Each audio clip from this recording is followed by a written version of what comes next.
और अब जिक्र बिजली के तरसीली निजाम का। हेस्को इंतजामिया की नाकिस कारकर्दगी। हैदराबाद के कई इलाकों में 10 से 12 घंटे लोड शेडिंग बरकरार है। बिजली के बिल्स जमा करवाने के बावजूद शहरी ओवर बिलिंग, डिडक्शन बिल्स और सेफ्टी के लिए बेहतर इंतजाम ना होने से शदीद परेशान है। मजीद क्या तफसीलात हैं जान लेते हैं बोल न्यूज के नुमाइंदे गुलाम शब्बीर आराई से। गुलाम शब्बीर बताइएगा। जी बिल्कुल, हैदराबाद में हेस्को इंतजामिया की नाअहली की वजह से मुख्तलिफ इलाके जो हैं उनमें लोड शेडिंग जो है वो बरकरार है। और यहाँ की क्या सूरत हाल है, एक शहरी हमारे साथ मौजूद है, उनसे बातचीत कर लेते हैं। अच्छा, ये बताइएगा कि हेस्को वाले बिल्स लेते हैं, डिडक्शन दे देते हैं, ओवर बिलिंग कर देते हैं, यहाँ पे लोड शेडिंग की क्या सूरत हाल है?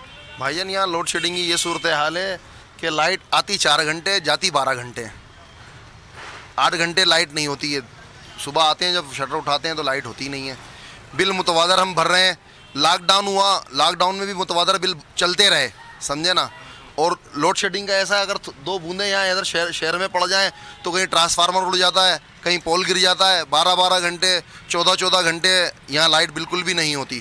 तो आपने सुना शहरी जो है वो अजियत में मुब्तला हो चुके हैं। शहरी जो है उनका ये मुतालिबा है कि हेस्को इंतजामिया जब बिल्स ले रही है। ठीक है, आपने हैदराबाद की सूरत हाल से आगाह किया, बहुत शुक्रिया। सब्सक्राइब करें और बेल दबाएं ताकि कोई खबर रह न जाए।